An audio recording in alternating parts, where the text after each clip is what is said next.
Wisit kasi na Jobert yan eh. Hindi pa natuluyan. Binigyan pa kami ng problema.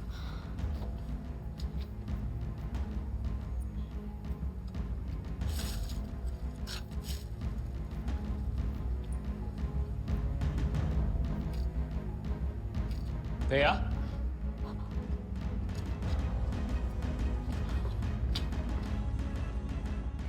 Anong hinahanap mo dito? Hinahanap ko yung earrings ko. Nalaglag yata dito eh. Favorite ko pa naman yun. Kaya hindi pwedeng mawala. Asa na ba yun? Paano naman umabot yung hikaw mo rito? What were you doing sa spot na to?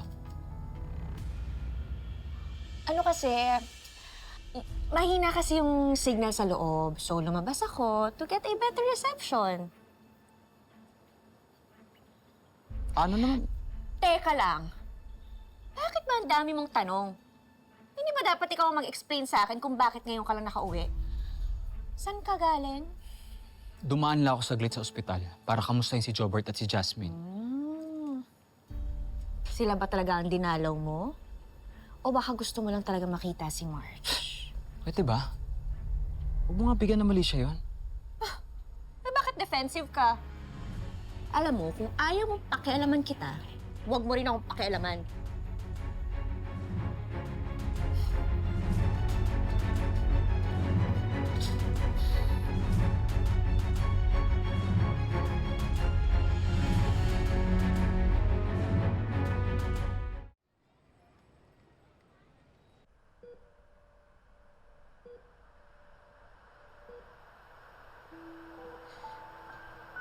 Ingon ang doktor, wala ko na kay ma-feel karon kay comatose ka.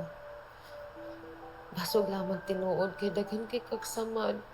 Daghan kay kagpangos. Mas ganahan ako makita na natulog ka kaysa makita na ako na nasakitan ka.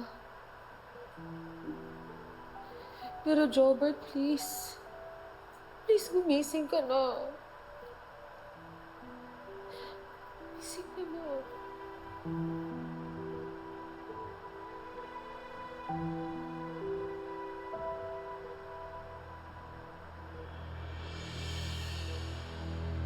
Jobert? Jobert, gising ka na! Jobert! Doc! Doc!